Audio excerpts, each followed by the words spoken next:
നമസ്കാരം.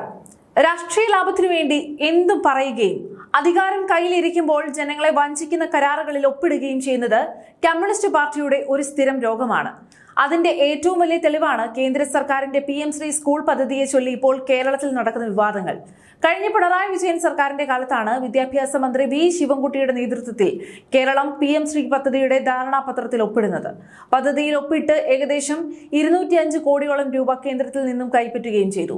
എന്നിട്ടിപ്പോൾ ഭരണം മാറി UDF സർക്കാർ അധികാരത്തിൽ വന്നപ്പോൾ ഈ പദ്ധതി തുടരുന്നതിനെ കടുത്ത കലഹങ്ങളുമായി ഇതേ കമ്മ്യൂണിസ്റ്റ് നേതാക്കൾ തന്നെ രംഗത്തെത്തിയിരിക്കുകയാണ്.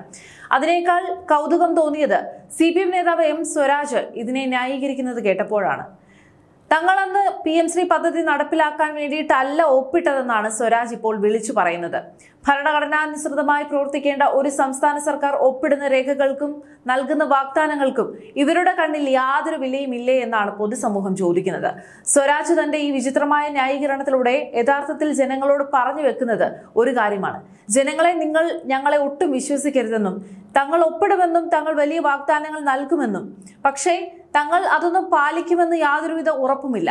തങ്ങളുടെ രേഖാമൂലമുള്ള ഉറപ്പ് പോലും നിങ്ങൾ വിശ്വസിക്കരുത്. കാരണം തങ്ങൾ കള്ളത്തരം കാണിക്കാൻ വേണ്ടി മാത്രമാണ് ഒപ്പിടുന്നത്.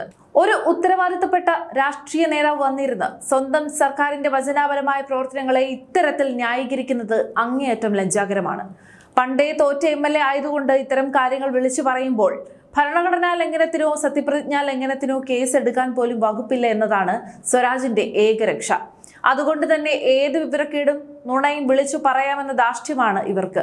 കേന്ദ്രത്തിൽ നിന്നും ഫണ്ട് തടഞ്ഞു വെച്ചപ്പോൾ താൽക്കാലികമായി ഒപ്പിട്ട് നൽകിയെന്ന് പറയുന്നവർ കേരളത്തിന്റെ വിദ്യാഭ്യാസപരമായ അധികാരത്തെയാണ് കേന്ദ്രത്തിന് മുന്നിൽ പണയം വെച്ചത്. ഇതിന് പിണറായി വിജയനും V ശിവൻകുട്ടിയും കേരളത്തിലെ ജനങ്ങളോട് പരസ്യമായി തന്നെ മാപ്പ് പറയണം. ഇനി നമുക്ക് ഈ വിഷയത്തിലെ യഥാർത്ഥ വസ്തുതകളൊന്ന് നോക്കാം. PM ശ്രീ പദ്ധതിയുടെ ധാരണാപത്രത്തിൽ ഒപ്പിട്ട ശേഷം പിന്നീട് കമ്മ്യൂണിസ്റ്റ് സർക്കാർ കേന്ദ്രത്തിന് ഈ പദ്ധതിയിൽ നിന്നും പിന്മാറുന്നുവെന്ന് കാണിച്ചൊരു കത്ത് അയച്ചിരുന്നു എന്നത് സത്യമാണ്. പക്ഷേ ഇവിടെയാണ് വലിയ നിയമക്കുരുക്കുകൾ കിടക്കുന്നത്.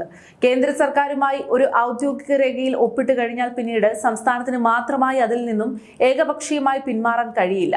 കത്ത് അയച്ചതുകൊണ്ട് മാത്രം ഒരു അന്തർ സംസ്ഥാന കരാറും റദ്ദാക്കില്ല. കേന്ദ്രം ആ കത്ത് അംഗീകരിക്കുകയോ കരാർ റദ്ദാക്കുകയോ ചെയ്യാത്തിടത്തോളം കാലം ആ പദ്ധതി അവിടെ നിയമപരമായി തുടരുക തന്നെയാണ് ചെയ്യുന്നത്.